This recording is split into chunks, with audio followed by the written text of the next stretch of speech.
Hi, welcome back to the Gemhawks YouTube channel.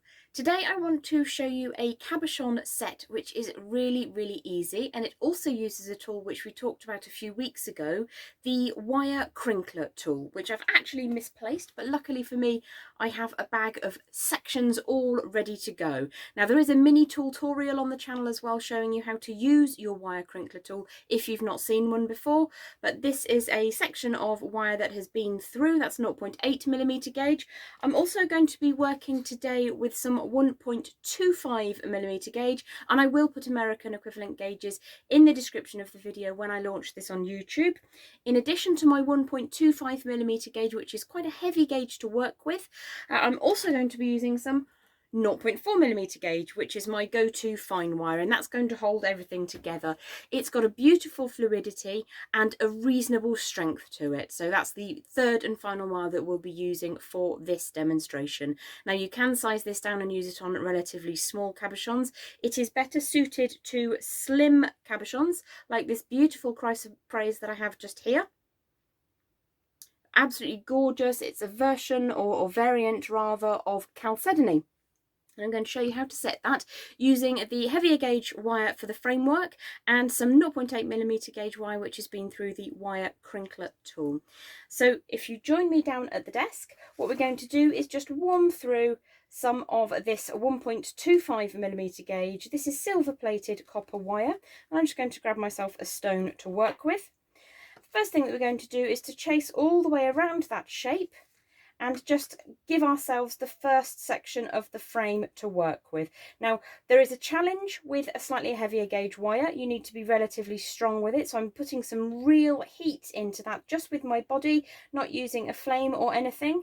And we're just going to ask that to form around the general shape of the gemstone. So I'm going to bring that up and over the top like so. We're not looking for it to be exactly around the edges, we're looking for it to be just around the outside like a halo. So you can see that we've got a reasonably good shape down at the 6 o'clock position on the cab. So we're going to take those two tails over the top so that they cross in the centre point. So if we just take a look at that, we can assess that that's actually quite a tight wrap, so we don't need to be very wide with the next section. So I'm going to remove the gemstone from position, and I'm going to start with the upmost of those two wires, which in this case is coming from the right hand side over the top. So I'm going to come to approximately the 1 o'clock position, and I'm going to just turn that wire up at the 12 o'clock at 90 degrees. So if I flip that over, we're going to do the same thing again. If you are left dominant, you will probably be more comfortable going from the other side, holding the tool in your dominant hand and using your non-dominant hand to cause that wire to curve up. So I'm just going to pop that down on the board and just make sure that I haven't lost any of the symmetry of the design. You can of course use this with gemstones which are not oval. I'm going to show you a variation with this pear shape in a little while, and I'm also going to show you how to work with gems which are not quite so slender. So this chalcoprase is perfect because it's a very slim cab. This is a little bit deeper, so under normal circumstances there would need to be a variation added to that, but I will show that to you in due course.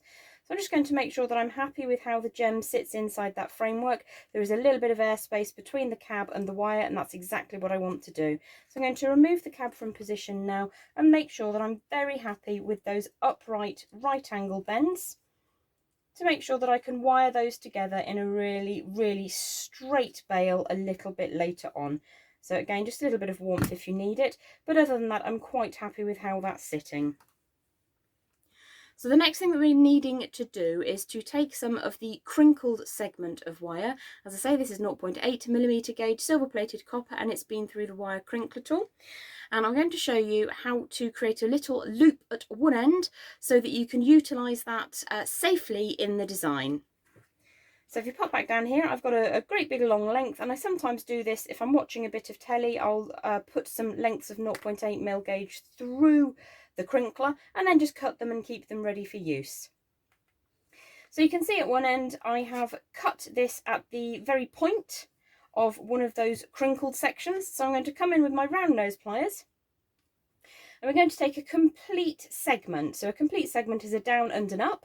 And what we're going to do, I'm going to bring that slightly closer to you and try and get that to focus just for a second.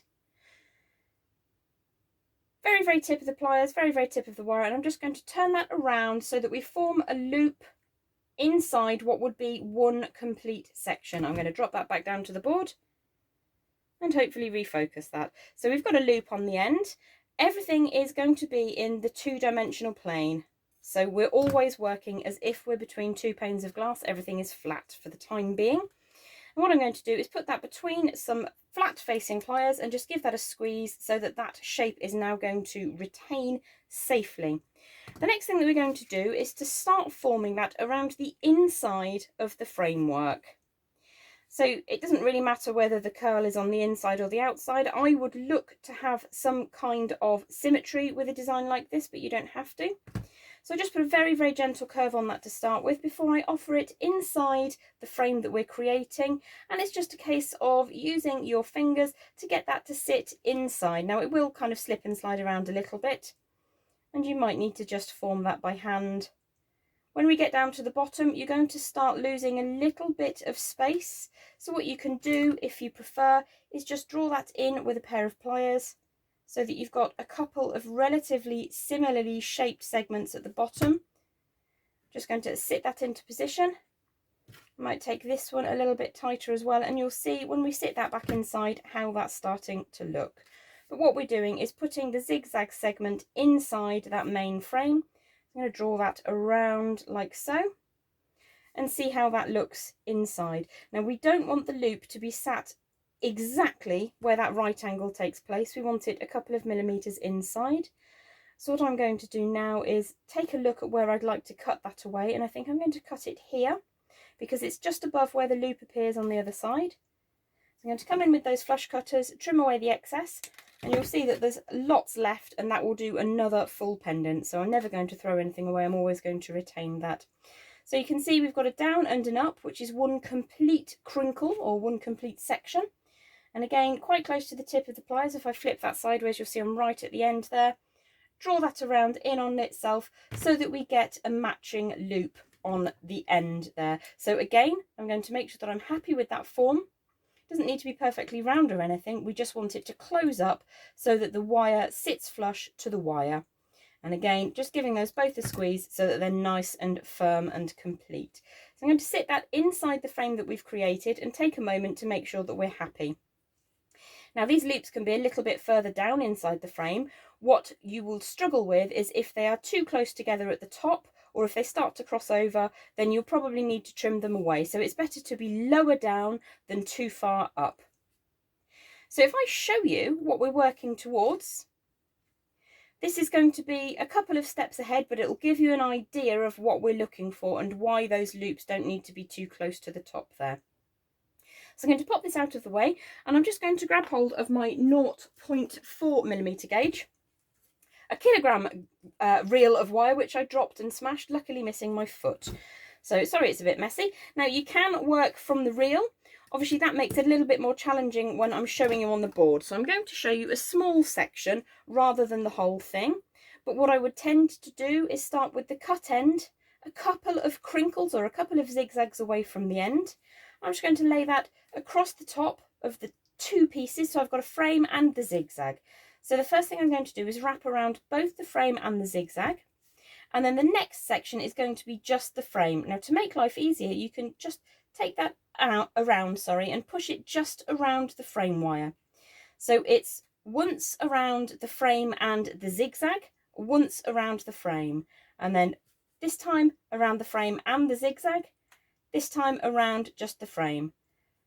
And you just repeat until you get to the end. So once around both, once around just the frame. And when you do reach the end, what we're going to do, I find it easier to use my bent chain nose pliers, is to wrap twice inside that loop around both the frame and the zigzag section.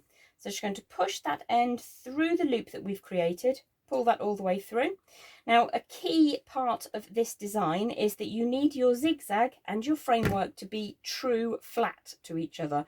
It doesn't need to be underneath or over the top, they need to be side by side as if they're squashed between two panes of glass.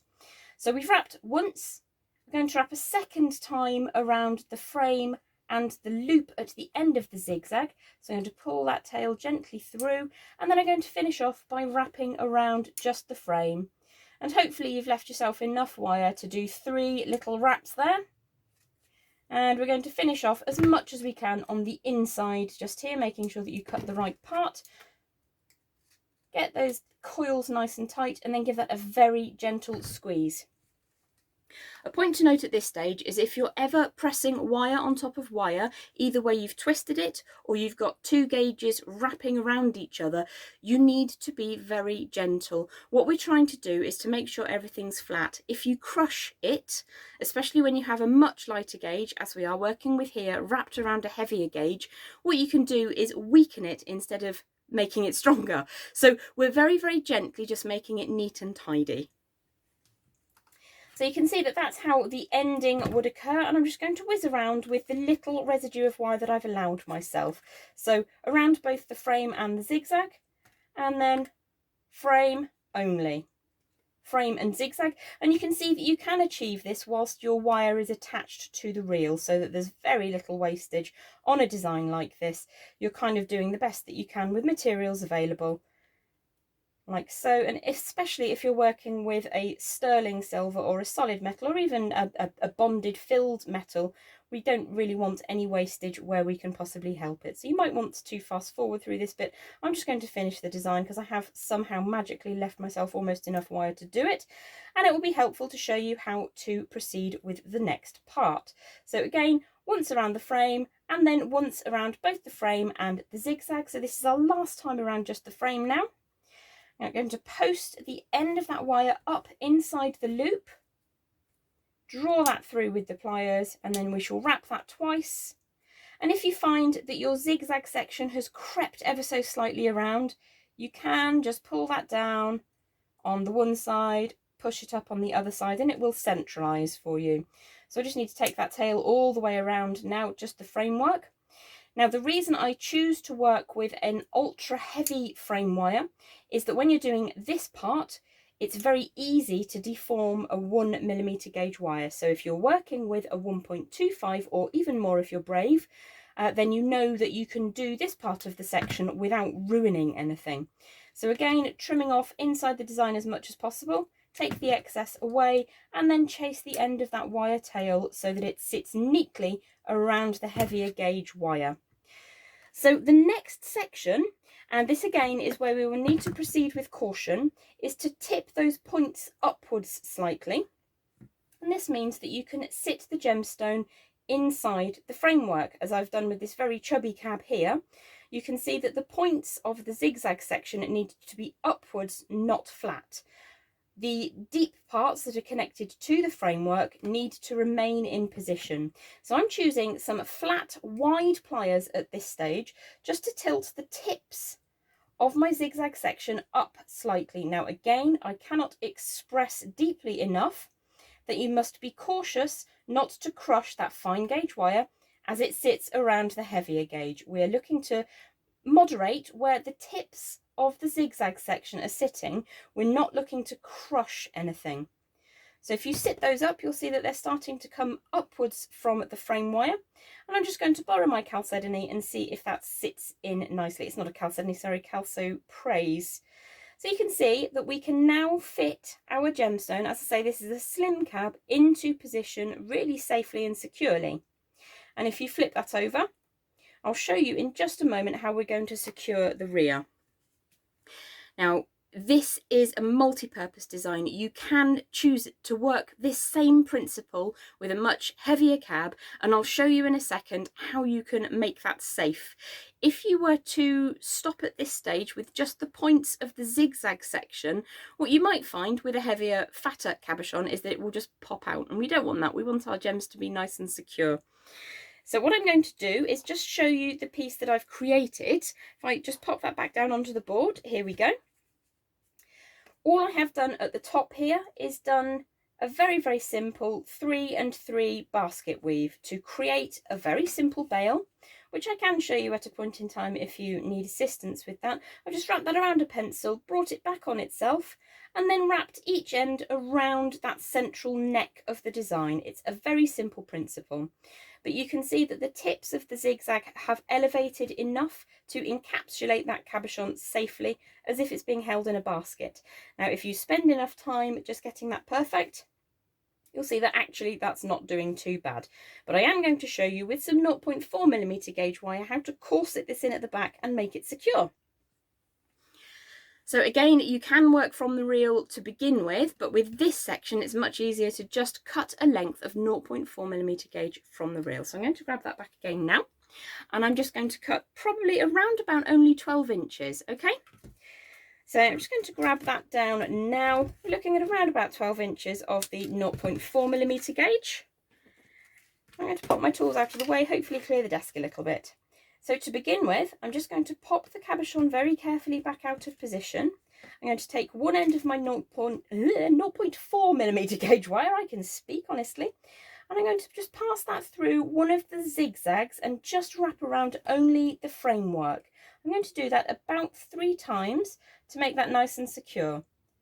Now, the wire I've got today is quite a springy wire. It's not the half soft which I normally work with, so this is a little bit trickier than usual, but that's probably not a bad thing to show you the pitfalls of buying the wrong wire that you didn't want. So I'm just going to push the tail through again, so that's twice, pull that through, and then a 3rd time, give myself an extra millimetre on the end there, trim that wire away, and then hide the end safely inside the design so it won't be accessible by human fingers. So I've got the wire attached to the framework in a neat fashion. I'm going to just assess which way up I want my gemstone to sit, because this will be the last time you can change it. I think I quite like that way. I like it both ways, never mind. Let's pop it back into position and just push that so that it sits inside the little basket that we've created. This is a very, very simple way of securing a cabochon inside a cage. So I'm going to take that wire and I'm going to choose points between where the little sections that are connected together to that framework appear. So I'm going inside one of those peaks. I'm going to draw the wire all the way through. Just for a second, and pull that nice and firmly, and then I'm going to choose on the other side. I'm going over the outside, around the edge of just the frame wire. I'm going to draw that tail all the way through, like so. Pull that nice and firmly, and then we're just going to go backwards and forwards until we have secured our cab. Now you can, excuse me, a little fly decided to get in on the action, so I'm just going to go backwards and forwards from side to side to ensure that my cabochon is nice and securely captured. What should we call him? I think he's a Jeff. Jeff, do you mind? So all the way across to the other side, through the gap between those 2 sections that are connected. Pull that nice and firmly into position. It's actually quite attractive. Around the outside of that framework, back and forth, and pull that through like so. Into position, and those are not exactly under tension, but they're not loose. So pull that through, and I think we've got 1 or 2 more points of access. Pull that all the way nice and firmly, and then once more to the other side, like so. And because this is going to prevent the cabochon from escaping at the rear, you could, if you wanted to, come all the way back up to the top, but I actually quite like that zigzagging, so I'm just going to finish off by wrapping a good couple of times, probably 4 times if I can find an access point. There we go, around the framework wire that we created. So that's twice. Pop the wire through again, make sure that that doesn't kink up. 3 times and 4 times, like so. And again, flush cutters are essential to really neat jewellery making. What I'm going to do is come as close as I can to that gemstone, trim that away, and then you can find that tail and just squeeze it gently into position, always being mindful of your gemstone.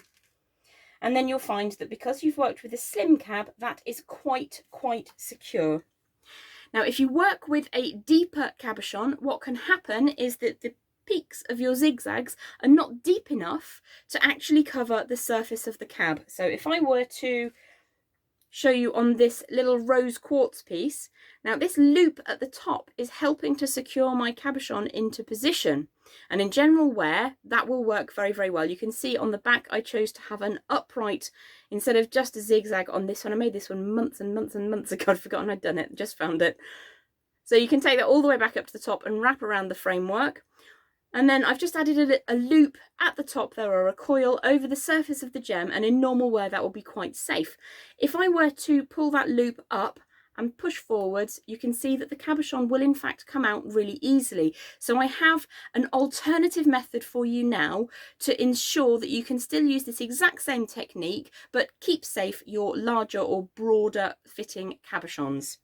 So I have a second one just in position here, which is a beautiful onyx with a heart of druzy. It has been colour enhanced, but it just picks out that glitter so beautifully. And I've created a framework just here. So I'm going to pop the cab into position, and you'll see if I was going to push really, really hard, that would indeed pop all the way through.